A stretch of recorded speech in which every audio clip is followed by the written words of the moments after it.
Hello, good afternoon to all of you. You are watching commerce winner. अगर आप अच्छा कुछ देख रहे हैं तो वो कॉमर्स विनर देख रहे हैं बेटा। बेटा, इस वीडियो में मैं आपके लिए एक टॉपिक लेके आया हूं फॉर्म्स ऑफ बिजनेस चैप्टर में से कंपनी का। ठीक है, आइए सीखते हैं कंपनी क्या होती है, कंपनी किस तरीके से प्रिपेयर करी जाती है, वो सारी चीजें सीख लेते हैं। जरा ध्यान से देखें। जैसे एग्जाम्पल लेके चलते हैं, क्या मैं और मेरे दोस्त जो हैं उन्होंने कोई हमने बिजनेस किया। ठीक है, पहले हमारा जो बिजनेस था वो स्मॉल लेवल पे था, स्मॉल स्केल पर था, तो हम पार्टनरशिप में बिजनेस कर रहे थे, यानी कि आपस में पार्टनरशिप पर। अब हमें लगा कि हमारा बिजनेस जो है वो आस्ते आस्ते ग्रो कर रहा है, यानी कि उसकी डेवलपमेंट होती जा रही है। तो हमें क्या करना चाहिए? जब बिजनेस डेवलपमेंट होती जा रही है तो हमें अपनी जो बिजनेस की जो फॉर्म है वो भी क्या करनी पड़ेगी? डेवलप करनी पड़ेगी। क्यों? क्योंकि जो अगर आप लार्ज स्केल पर काम करना चाहते हो तो वहां पर आपके लिए सबसे ज्यादा बेनिफिशियली एफिशिएंटली जो फॉर्म होती है बिजनेस की वो कंपनी होती है। ठीक है, क्या कंपनी सर ऐसी बन जाती है? नहीं बेटा, कंपनी के लिए एक पूरा प्रोसेस होता है, उसको समझना हमारे लिए जरूरी है। ध्यान से देखते हैं वो क्या प्रोसेस है। हम दोनों पार्टनरशिप फर्म में काम कर रहे थे। ठीक है, हमारा बिजनेस ग्रो होना स्टार्ट हुआ। हमने डिसाइड किया now we want to create our partnership form into the company. ठीक है, हम अपनी कंपनी जो है यूपी में क्रिएट करना चाहते हैं। किसमें? यूपी में, यानी कि उत्तर प्रदेश में। अब हुआ क्या, क्या ऐसी हो जाएगा? नहीं, हमें कुछ लीगल फॉर्मेलिटीज होती हैं, जो डॉक्यूमेंट्स वगैरह वो फिल करने होते हैं, और वो डॉक्यूमेंट्स कहां सबमिट करने पड़ते हैं? आरओसी के पास। सर ये आरओसी कौन होता है? आरओसी बेटा रजिस्ट्रार ऑफ कंपनीज बोला जाता है, जो अपने यहां पर कंपनी को रजिस्टर्ड करता है। जब तक आपका नाम यहां पर रजिस्टर्ड नहीं हो जाता है तब तक आप जो है कंपनी नहीं मानी जाती है। क्यों? क्योंकि जितने भी आपके लाइसेंस वगैरह होते हैं, सिन नंबर होते हैं, मतलब जो भी लीगल फॉर्मेलिटीज चाहिए for the purpose of creation of companies, वो प्रोवाइड करता है आरओसी। क्लियर? तो यूपी में अगर आपको कंपनी रजिस्टर्ड करानी है तो उसका आरओसी कहां पर है? कानपुर में। ठीक है, अगर ये आरओसी को आपकी सारी लीगल फॉर्मेलिटीज, सर इससे बहुत बड़ा प्रोसेस है बेटा। ठीक है, वो आपके कोर्स में इतना नहीं है, फिर भी मैं बता रहा हूं। ठीक है, तो जितनी भी आपने लीगल फॉर्मेलिटीज जो हैं अकॉर्डिंग टू कंपनीज एक्ट 2013, ये कानून बनाया गया है, इसमें जो लिखा है कि कंपनी अगर आपको क्रिएट करनी है तो जो इसमें लिखा है उसको कंप्लीट करना पड़ेगा, वो प्रोसीजर फॉलो करना पड़ेगा। अगर हम दोनों ने वो प्रोसीजर फॉलो कर दिया तो रजिस्ट्रार ऑफ कंपनी अपने रजिस्टर में हमारी कंपनी का नाम लिख देगा और हमें बिजनेस ऑफ सर्टिफिकेट प्रोवाइड कर देगा। ये बात समझ में आती है? जब वो हमें बिजनेस ऑफ सर्टिफिकेट हमें प्रोवाइड कर देगा और हमारी कंपनी यहां रजिस्टर्ड हो जाएगी तो हमारी कंपनी बन जाती है क्या? कंपनी। ये बात समझ में आती है बेटा? यही कंपनी जो है टू टाइप्स में, यानी कि ओनरशिप बेसिस पर डिवाइड करी गई है इन टू पार्ट्स, उसको समझ लेना जरूरी है। जरा ध्यान से, ये आपका ओवरव्यू था किसका? एज ए कंपनी का। ठीक है, तो हम यहां पर जो आपकी कंपनी है वो टू टाइप से डिसाइड करी गई है। एक क्या है आपकी पब्लिक कंपनी, और एक है आपकी क्या? Private company. बेटा ध्यान से, कंपनी वर्ड दोनों में कॉमन है। ठीक है, तो कॉमन है दोनों वर्ड कंपनी, तो मैंने आपको बता दी कंपनी कब बनती है, ये बात समझ में आती है। फिर बात आती है सर इसमें तो पब्लिक है, इसमें प्राइवेट, ऐसा क्यों? बेटा ध्यान से, जैसे ये कोई कंपनी है, ठीक है, हम आपकी टाटा कंपनी ले लेते हैं, टाटा लिमिटेड। ठीक है, ये याद रखना सबसे बड़ी पहचान होती है पब्लिक कंपनी के आगे, नाम के आगे लिमिटेड वर्ड लिखा होता है। और अगर हम इसी की बात करें, इसी कंपनी को प्राइवेट बनाएं, ये एग्जाम्पल के लिए है, तो यहां पी लिमिटेड लिखा होगा, यानी कि या तो प्राइवेट लिखा होगा या ब्रैकेट में पी, तो आप समझ जाना कि ये प्राइवेट लिमिटेड है। ठीक है, अब ध्यान से देखें, ये पब्लिक क्यों कही गई है और ये प्राइवेट क्यों कही गई है। जैसे इस कंपनी के जो ओनर्स हैं उन्होंने अपने बिजनेस को डेवलप करने के लिए कुछ फंड अरेंज कर रखा था। ठीक है, जो इनके पास खुद था। इन्होंने क्या काम करा, वो अपना फंड बिजनेस में इन्वेस्टमेंट कर दिया। लेकिन जितने फंड की रिक्वायरमेंट है कंपनी को डेवलप करने के लिए, वो फंड अभी जो इस कंपनी के ओनर हैं उनके पास नहीं है। तो ये क्या करते हैं, ये एक न्यूज़पेपर में एडवर्टीजमेंट निकलवाते हैं। न्यूज़पेपर में क्या निकलवाते हैं, एडवर्टीजमेंट निकलवाते हैं, और उसमें लिखा हुआ होता है क्या, कि मैं इस कंपनी का ओनरशिप सेल कर रहा हूं, यानी कि मार्केट में अपने शेयर सेल कर रहा हूं। शेयर्स का मतलब होता है अपना मालिकाना हिस्सा। क्यों, सीधी सी एक बात है, जब इनके पास इतना फंड अवेलेबल नहीं है तो ये किससे मांगेंगे, या तो लोन ले सकते हैं या क्या कर सकते हैं, पब्लिक से ले सकते हैं। किससे, पब्लिक से। सर पब्लिक ही ना क्यों देगी पैसा, ध्यान से बेटा, ये कह रहे हैं कि अगर कोई मुझे पैसा देगा तो मैं उसे उतने ही परसेंट का अपनी कंपनी में मालिक बना दूंगा जितना वो मुझे पैसा देगा। तो अब हर कोई इंसान इस कंपनी में क्या बनना चाहेगा, मालिक बनना चाहेगा। अगर उसकी मार्केट में गुडविल अच्छी है या बिजनेस डेवलप कर रही है तो लोग बाग क्या करेंगे, इनको पैसा देंगे, बदले में क्या ले लेंगे, शेयर्स, यानी कि मालिकाना हिस्सा ले लेंगे। तो ऐसी कंपनी जिसमें पब्लिक भी डील कर सकती है, ऐसी कंपनी जिसमें पब्लिक भी डील कर सकती है, यानी कि पब्लिक का भी पैसा लगाया जा सकता है, उसे बोला जाता है पब्लिक कंपनी। क्लियर है ये बातें। यही ये बात, ये प्राइवेट लिखा हुआ है, इस कंपनी में केवल जो कंपनी का मालिक है वो पैसा इन्वेस्टमेंट करेगा, या उसके जो रिलेटिव्स हैं जिन्होंने ओनरशिप ले रखी है, मालिकाना हिस्सा खरीद रखा है, वो पैसा लगा सकता है। ये पब्लिक को इनवाइट नहीं कर सकते कि प्लीज हमें पैसों की जरूरत है, आप हमसे हम शेयर्स ले जाइए, यानी कि ओनरशिप लीजिएगा और हमें पैसे दे दें। क्यों, क्योंकि कंपनीज एक्ट 2013 जो इसके ऊपर कानून बना हुआ है, इसके लिए अलाउड कर रखा है कि आप पब्लिक से पैसा ले सकते हैं, इसके लिए अलाउड नहीं है। इस वजह से इनको दो भागों में डिवाइड कर दिया गया। ये पब्लिक कंपनी समझ में आ गई क्यों होती है, क्यों, क्योंकि इसमें पब्लिक भी डील कर सकती है, ये कंपनी पब्लिक से भी पैसा मांग सकती है। ठीक है, इसकी लीगल प्रोसीजर अलग है रजिस्टर्ड कराने का, इसका थोड़ा सा अलग है। ठीक है, कुछ कुछ रेस्ट्रिक्शंस हैं। प्राइवेट कंपनी जो है ये पब्लिक से पैसा नहीं मांग सकती, इनफैक्ट ये पब्लिक को इनवाइट भी नहीं कर सकती कि लाओ लाओ पैसे लाओ। ठीक है, इस वजह से इसको प्राइवेट कंपनी कहा गया है। ये बात मैं मानता हूं उम्मीद से कि अब क्लियर हो गई होगी। ठीक है, अब इस क्वेश्चंस में हम क्या देखने वाले हैं, द डिफरेंस बिटवीन कंपनीज, यानी कि जो आपकी प्राइवेट कंपनी है और एक आपकी पब्लिक कंपनी, दोनों के जो डिफरेंसेस हैं हम उनको पढ़ने वाले हैं। ठीक है, तो यहां पर लिख देते हैं difference between private company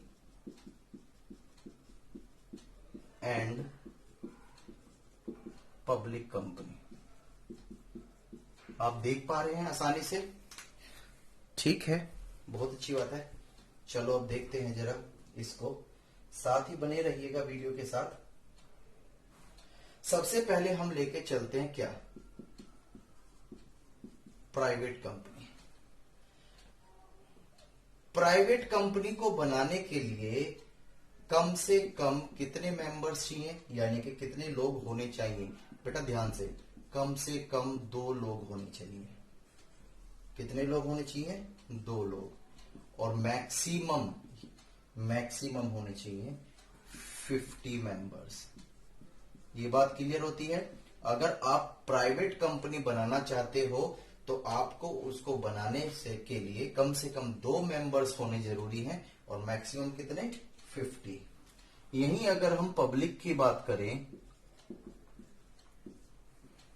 it has minimum कितने मेंबर्स चाहिए इसके अंदर, 7 मेंबर्स। कितने, 7 मेंबर्स। ये बात समझ में आती है। अब सर इसमें भी मैक्सिमम बता दो। हाँ बेटा बता रहा हूं, ध्यान से देखिएगा, ये बात समझ में आती है। प्राइवेट कंपनी के लिए कम से कम 2 मेंबर होना जरूरी है, और मैक्सिमम कितने हो सकते हैं, 50 मेंबर्स। ठीक है, और जो आपकी पब्लिक कंपनी है उसमें कम से कम 7 मेंबर्स होने जरूरी हैं, और मैक्सिमम कोई भी काउंटिंग नहीं है, that is unlimited. I hope ये बातें आपको समझ में आ गई होगी। ठीक है, दूसरा पॉइंट इसका देखते हैं। It can not invite to general public. है सर, इनवाइट किसके लिए कर रही है? शादी के लिए? नहीं बेटा नहीं, मैंने अभी आपको बताया था किस चीज के लिए, कि पब्लिक कंपनी को जब पैसे की जरूरत होती है तो वो इनवाइट करती है कि आप मुझे पैसे दो और बदले में मेरे से ओनरशिप ले लो। जो जितना मुझे पैसा देगा वो मेरी कंपनी में मालिक हो जाएगा। ये बात समझ में आती है? क्लियर है ये बातें? ध्यान से। यस को हम अब चेंज कर देते हैं। यहां पर यहाँ शेयर्स में, यहां सीधा हम लिख देते हैं सिक्योरिटीज। तो इसमें सेकंड पॉइंट क्या कहता है? It can not invite to general public to buy its securities. यानी कि पब्लिक कंपनी जो है इनवाइट नहीं कर सकती, यानी कि पब्लिक से पैसा नहीं मांग सकती। क्यों? क्योंकि कानून 2013 में कुछ रिस्ट्रिक्शंस लगाई हुई है प्राइवेट कंपनी के लिए कि वो केवल जो उसके मालिक हैं, उसके जो फैमिली मेंबर्स हैं, वो ही पैसा अरेंज कर सकते हैं इस प्राइवेट कंपनी में। वो किसी आउटसाइड यानी कि जो हमारे पब्लिक होती है उससे पैसा अरेंज नहीं कर सकते। ये बात समझ में आती है? ठीक इसी का अगर दूसरा पॉइंट हम चेक करें तो इसका पॉइंट क्या हो जाएगा? इसका पॉइंट इसका उल्टा हो जाएगा। यानी कि क्या? इट कैन इनवाइट्स, यानी कि it can invites to general public to buy its securities. ये बातें समझ में आती हैं आपके? यानी कि सेकंड पॉइंट पब्लिक कंपनी का क्या कहता है? हाँ, ये पब्लिक को इनवाइट कर सकती है। इनवाइट किस चीज के लिए? कि आप मुझे पैसे दो और मैं अपनी कंपनी में आपको ओनरशिप दूंगी, यानी कि मालिकाना हिस्सा। जो जितने पैसे देगा उतनी ही परसेंटेज का वो मालिक बन जाएगा। ये दो बातें आपको मैं समझता हूं कि क्लियर होगी होंगी। चलो आगे की तरफ हम थोड़ा सा बढ़ते हैं। ये बात समझ में आती है? बेटा देखिएगा आपका थर्ड पॉइंट क्या कहता है इसमें। Private company there are certain restriction on transfer of its shares. यानी कि कहने का मतलब एक सिंपल सी बात है कि प्राइवेट कंपनी जो है उसके जो शेयर्स होते हैं वो फ्रीली ट्रांसफर नहीं होते। यानी कि मर्जी नहीं है कि अपनी मर्जी से किसी को भी हम शेयर सेल कर दें। केवल वो उनको ही हम शेयर सेल कर सकते हैं जो उस कंपनी के मेंबर होते हैं। ठीक है, लेकिन पब्लिक कंपनी में जो शेयर्स होते हैं वो क्या हो सकते हैं? फ्रीली ट्रांसफरेबल हो सकते हैं। जैसे मैंने आपको अभी बताया था कि कंपनी पब्लिक से पैसा मांगती है और कहती है क्या कि आप मुझे पैसे दो और मैं आपको अपनी कंपनी में शेयर्स दूंगी। तो जरूरी नहीं है जिसने शेयर्स ले लिया वो सदैव अपने पास ही रखे। अगर उसे पैसों की जरूरत पड़ती है तो वो किसी अदर पर्सन को भी सेल कर सकता है। लेकिन किस केस में? केवल पब्लिक कंपनी के केस में। इस वजह से लिखा हुआ है it shares are freely transferable. Clear? 4 point इसका क्या कहता है? It can commence business after incorporation. Private बेटा 4 पॉइंट क्या कहता है इसका? 4 पॉइंट कहता है it can commence business after incorporation. होता क्या है कि जब कंपनी रजिस्टर्ड होती है तो वहां पर उसको 2 सर्टिफिकेट मिलते हैं। एक तो होता है कमेंसमेंट ऑफ बिजनेस और एक होता है सर्टिफिकेट ऑफ इनकॉर्पोरेशन। ठीक है, ये बात समझ में आती है? तो कंपनी, प्राइवेट कंपनी अपना वर्क तभी कंप्लीट कर सकती है जब उसे सर्टिफिकेट मिल जाता है। कौन सा? इनकॉर्पोरेशन का।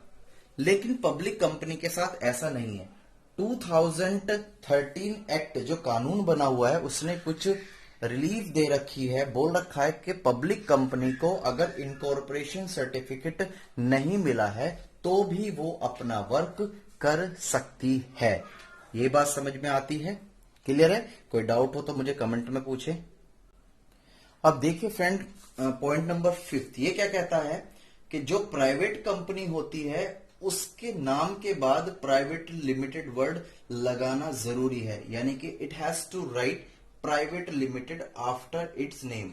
जब प्राइवेट, जैसे हुंडई कंपनी होती है या होंडा प्राइवेट लिमिटेड होती है, आपने देखा हो जब ये कंपनी होती है तो इनके नाम के पीछे प्राइवेट वर्ड जरूर लगा होता है। ठीक है, पब्लिक कंपनी में ओनली आपको लिमिटेड वर्ड लिखा होना है। क्या लिखा होता है? लिमिटेड। जैसे शॉर्ट में लिखा होता है एलटीडी और इसे लिखा होता है पीएलटीडी। ये बात समझ में आती है? एलटीडी का मतलब होता है लिमिटेड, यानी कि जो इस कंपनी के मेंबर्स होते हैं, जो अपना कंट्रीब्यूट करते हैं, यानी कि जो कैपिटल लगाते हैं, उनकी लायबिलिटी लिमिटेड होती है। जितनी अमाउंट उन्होंने पेड नहीं करी है वहां तक ही उनकी लायबिलिटी मानी जाती है। इस वजह से वर्ड लगाया जाता है एलटीडी, जिसकी फुल फॉर्म है आपके लिमिटेड। ये बात समझ में आती है?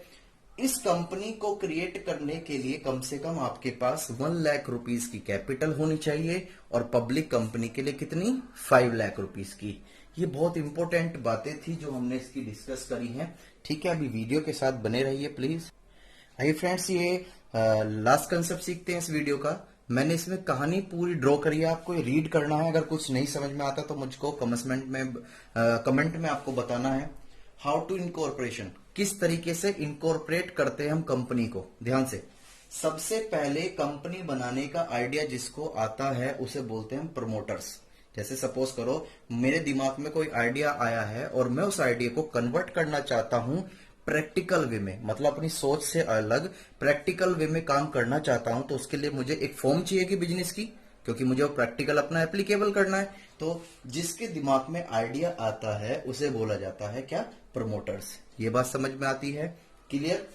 फिर प्रमोटर्स क्या काम करता है? एक एप्लीकेशंस जो है वो देता है किसको? आरओसी को। जैसे अभी मैंने आपको बताया था, अगर आपको यूपी में रजिस्टर्ड करानी है अपनी कंपनी, तो यूपी का जो आरओसी है वो कानपुर में रहता है, जिसे बोलते हैं रजिस्ट्रार ऑफ कंपनी। उसको एप्लीकेशन देगा कौन? प्रमोटर। अब उसमें क्या क्या चीजें होंगी, ध्यान से सुनना। कंपनी का नाम भी वो देगा, सारी चीजें वो देगा कि मुझे इस नाम से कंपनी जो है रजिस्टर्ड करानी है। ये बात समझ में आती है? साथ में अपना एमओए एओए। सर ये एमओए एओए क्या होता है? ध्यान से, एमओए का मतलब होता है memorandum of association. Memorandum of association, इसके अंदर लिखा होता है कंपनी का ऑब्जेक्टिव, यानी कि जो प्रमोटर्स हैं जो इस कंपनी को बना रहे हैं, इसका क्या ऑब्जेक्टिव है, तो ये लिखा होगा एमओए में। एओए का मतलब होता है आर्टिकल ऑफ एसोसिएशन, जिसमें इस कंपनी की रूल्स एंड रेगुलेशंस लिखी होंगी, उसे बोला जाता है आर्टिकल ऑफ एसोसिएशन। ये सारे जो वैलिड डॉक्यूमेंट्स हैं ये देने पड़ेंगे आरओसी को। ठीक है? Authorise, statement of authorise capital का मतलब क्या होता है कि प्रमोटर्स जो है वो ये कहता है कि मुझे अपनी कंपनी जो रजिस्टर्ड करनी है 10 लाख के साथ करनी है या 5 लाख के साथ करनी है, एज द केस में भी। यानी कि उन्होंने, अभी मैंने आपको बताया था, प्राइवेट कंपनी के लिए 1 लाख और पब्लिक कंपनी के लिए 5 लाख। उससे ज्यादा भी हम लेके चल सकते हैं, लेकिन उसका स्टेटमेंट आपको आरओसी को देना पड़ेगा। यानी कि जो ऑथोराइज करी गई है कैपिटल, कि आप इतनी इस कैपिटल के लिए रजिस्टर्ड करा सकते हो, वो स्टेटमेंट भी देना पड़ेगा। ठीक है? आरओसी उसके बाद वो चेक करेगा, क्रॉस चेक करेगा। अगर आरओसी, रजिस्ट्रार ऑफ कंपनी, ये मतलब सेटिस्फाई हो जाता है कि जितने भी डॉक्यूमेंट्स है, लीगल जितनी प्रोसीडिंग है वो कंप्लीट हो चुकी है, लीगल फॉर्मेलिटी सभी कंप्लीट हो चुकी है, तो आरओसी प्रमोटर्स को एक सर्टिफिकेट दे देगा जिसका नाम है सर्टिफिकेट ऑफ इनकॉर्पोरेशन। ये बात समझ में आती है? क्या दे देगा? Certificate of incorporation. जैसे ही कंपनी को ये सर्टिफिकेट मिल जाता है तो कंपनी की मार्केट में एक अलग पहचान बन जाती है, कानून की नजरों में एक अलग पहचान बन जाती है। ठीक है? और ये जो आपके प्रमोटर्स हैं, ये सारे काम कराने के लिए फीस भी पेमेंट करेंगे। किसको? आरओसी को। और ये जो फीस होती है ये हमेशा बेस होती है किसके? ऑथोराइज कैपिटल के ऊपर। अगर इन्होंने 10 लाख के लिए ऑथोराइज कराया है आरओसी के पास, तो 10 लाख के हिसाब से पेमेंट करनी होगी। अगर 5 लाख के लिए कराया तो 5 लाख रुपीस के लिए। बेटा ये एक पूरी तरह से एक पिक्चर है जिसे हम स्टेप्स भी बोल सकते हैं। ठीक है? आप, मैं उम्मीद करता हूं आप अपनी लैंग्वेज में इसको लिख सकते हैं। अगर नहीं लिख पाएंगे तो मुझे बताना, मैं नेक्स्ट वीडियो में कि जो भी इसके आगे के टॉपिक होंगे वो एक्सप्लेन करके लिखूंगा। क्लियर है? ठीक है? Bye bye and take care and thank you for watching my video.